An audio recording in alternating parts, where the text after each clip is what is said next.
En análisis urbano, y al igual que en Mesopotamia, van a aparecer muchas ciudades-estado alrededor del río Nilo. La ciudad más representativa va a ser la ciudad de Luxor. Todas las ciudades-estado están siempre ubicadas alrededor del río.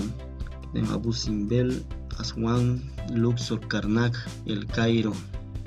Y todas esas ciudades también tenían la misma estructura que las ciudades en Mesopotamia. La muralla, un palacio, el templo, un cuartel, el granero, las viviendas, centros de comercio y centros de alojamiento también.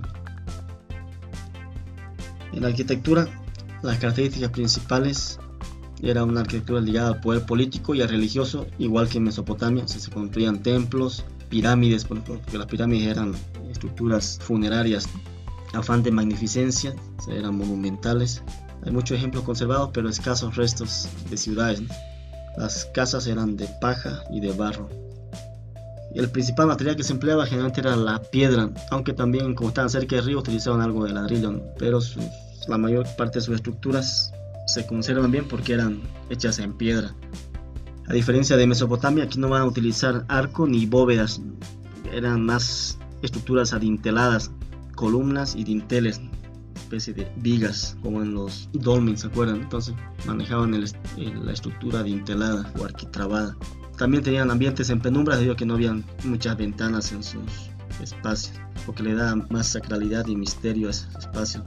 Aquí van a utilizar muchas columnas con varios capiteles papiliformes, palmiformes, lotiformes y atóricas. Entonces aquí son este tipo de columnas que empleaban: campaniforme o papiriforme abierta, papiriforme cerrada en forma de papiro, tienen fuste fasciculado y un capitel en forma de flor del papiro. Algunas van a tener un fuste. El fuste es el cuerpo de la columna, un fuste liso, como en este caso. Este es un fuste liso, sin adornos, sin tallado como en esta columna. Van a tener forma de palma también, algunas columnas, palmiforme o dactiliforme, con el fuste liso, de base circular y capitel en forma de ramillete o de palmas levantadas. Y las lotiformes va a tener su capitel en forma de flor de loto, de fuste fasciculado. Su fuste tiene varias caras, formado por 4 o 6 tallos de loto de sección semicircular, y el capitel está conformado por las 4 o 6 flores de los tallos. Va a haber columnas atóricas de base circular, está conformado por un dado de piedra en la parte superior, y sobre ese descansa la cabeza de la diosa Ator.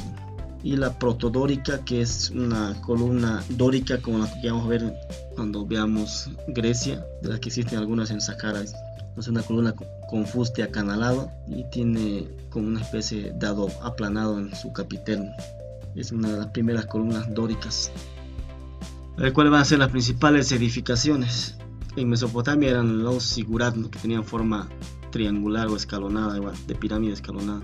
Igual aquí van a aparecer edificios funerarios, se van a hacer las mastabas, son una especie de tumbas, pirámides y los hipogeos. Pero también van a haber templos y viviendas. Recuerden que en Mesopotamia los sigurat eran templos. Aquí en Egipto van a tener otra estructura sus templos. Las mastabas eran unas tumbas en forma de base piramidal truncan. Esta es la forma, ¿no? Sus paredes son inclinadas y solo aparece una plataforma. Y la tumba o el espacio para enterrar estaba hacia adentro de la tierra. Surge en el Imperio Antiguo, generalmente eran para personajes importantes. Su estructura es, como digo, rectangular, pero con las paredes inclinadas. Presentan varias cámaras, una con un sarcófago, la otra con estatua del Ka, y también se le va a colocar al interior el ajuar funerario, que era lo que se llevaban supuestamente los muertos al más allá. Es igual aquí en estructura rectangular, las paredes inclinadas, y estas estructuras van a dar lugar después a las pirámides escalonadas.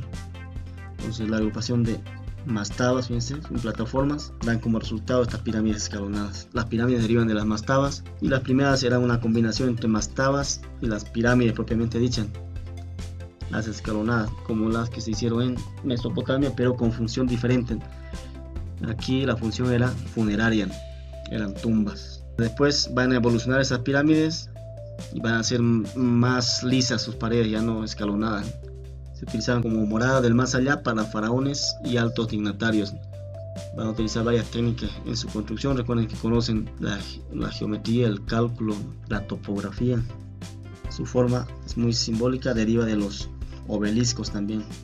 Y las pirámides más conocidas son las que están en el Valle de Giza, Keops, Kefren y Mycerinos, que son las únicas que se mantienen hasta ahora. Una de las 7 maravillas que se mantienen en la actualidad. Como eran elaboradas en piedra, no les ha pasado nada. Una planimetría de las pirámides del Valle de Giza.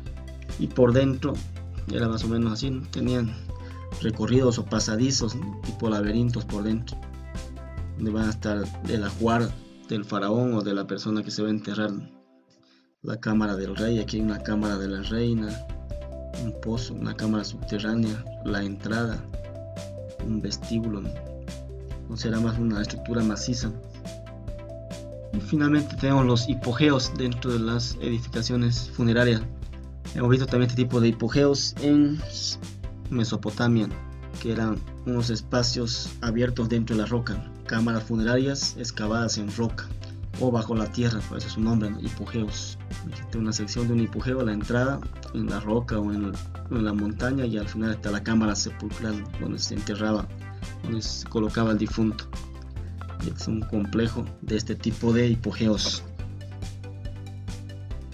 Entonces, aparte de edificaciones funerarias, van a tener edificaciones para adorar también a sus dioses.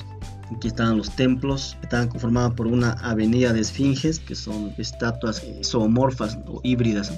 A la entrada estaban los pilonos, que eran esta especie de un bloque grande, ¿no? Con paredes inclinadas. Esto se llamaba pilono. Un gran patio aporticado al ingreso. Tenían la sala hipóstila, un santuario, al final la cámara del dios, ¿no?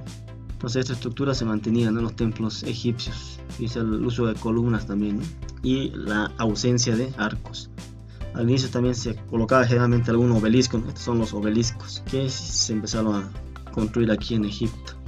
Entonces tenemos pilonos, obeliscos, la avenida de esfinges y las diferentes salas, ¿no? Sala hipóstila y el lugar donde va a estar el dios, ¿no? Y aquí tenemos los obeliscos, los pilonos, algunas estatuas también, y la avenida de las esfinges, ¿no? Aquí están las esfinges y algunos restos de esos templos. Aquí se ven los pilonos, las paredes inclinadas de estos elementos, algunos tallados en la pared. Igual vemos aquí los pilonos del ingreso a estos templos, los tallados. Fíjense la monumentalidad de las construcciones, ¿no? Aquí se puede ver la escala en comparación a una persona. Aquí están estos grandes pilonos. Y la escultura de los egipcios, algunas columnas y las esfinges que se ven acá, la avenida de esfinges para el ingreso al templo. Y finalmente las viviendas, igual, que no utilizaban arcos, sino eran estructuras adinteladas, y su cubierta va a ser tipo de azotea o losa. Pues una zona desértica necesita ese tipo de estructuras y pocas ventanas, pues esos espacios en penumbras tenían espacios para los cereales, una especie de alacena, el área de la cocina y un estanque decorativo en la parte exterior. Pues es todo en cuanto a la arquitectura de Egipto. Con eso damos fin al tema número 3 relacionado con Mesopotamia y Egipto, que fueron las primeras civilizaciones, ¿no?